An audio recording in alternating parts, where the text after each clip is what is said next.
Whoops, Anda perokok berat? Perokok ringan? Tidak bisa bekerja tanpa asap rokok? Ah, Anda rupanya termasuk kaum yang tidak peduli atas peringatan pada berbungkus-bungkus rokok yang Anda hisap, bahwa merokok dapat menyebabkan kanker, serangan jantung, hipotensi, dan gangguan kehamilan dan janin. Indonesia adalah salah satu negara dengan jumlah perokok terbanyak di dunia. Fakta ini menjadi kontroversi ketika pada satu sisi, kelompok anti rokok semakin gencar memerangi kebiasaan merokok.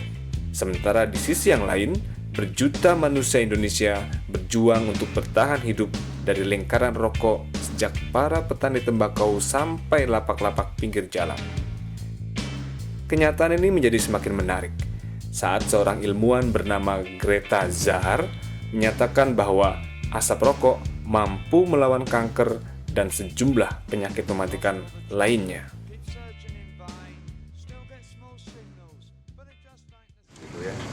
Ini ya. Tunggu, aku ambil satu ya yang kelihatan banget ya.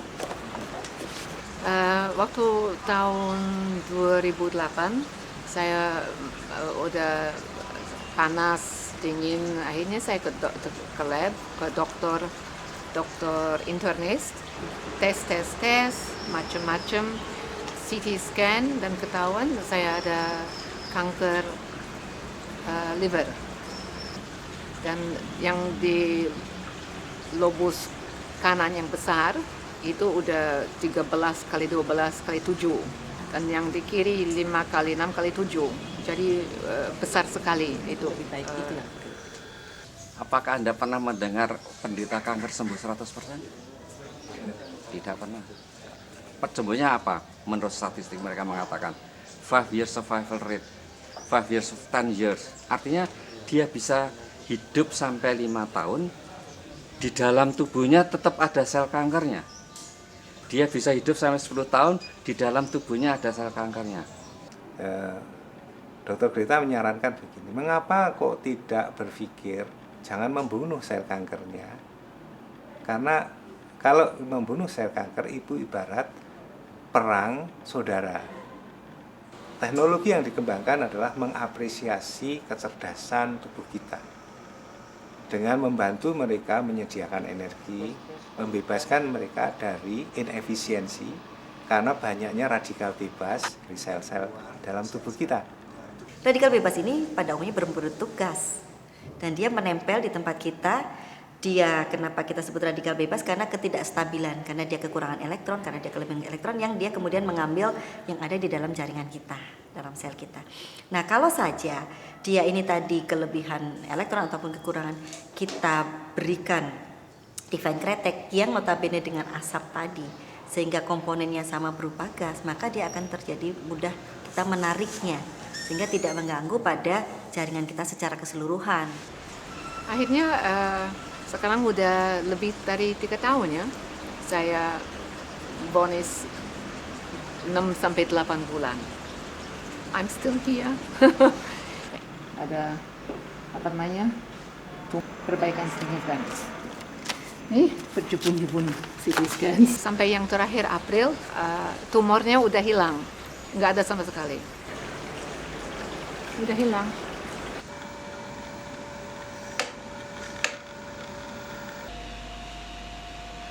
Dikontrol. Iya Pak, kontrol. Di balik segala kontroversi penggunaan asap divine cigarette untuk melawan kanker dan penyakit mematikan lainnya, ada cerita tersendiri tentang tanaman tembakau. Nikotin. Ketika kita bicara tentang berbagai kandungan zat dalam daun tembakau, di sana bukan hanya terkandung zat berbahaya, namun ada rahasia di dalam daun tembakau yang sebenarnya berguna untuk kesehatan. Memang istimewa. Tembakau itu istimewa. Sebetulnya nikotin bor, Pak. Itu bukan karena nikotinnya.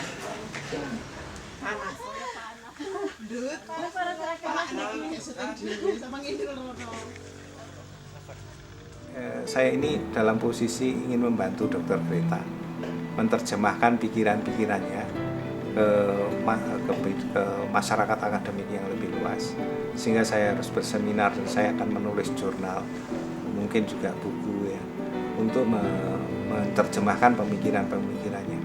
Dan saya ingin sebenarnya ada orang Indonesia yang mendapatkan Nobel. Ya.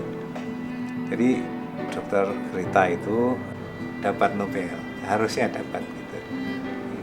Langkah-langkah yang dilakukan Ibu Greta maupun Profesor Sudirman memelihara tradisi yang melekat dalam masyarakat yang hidup dan menghidupi beratus-ratus tahun.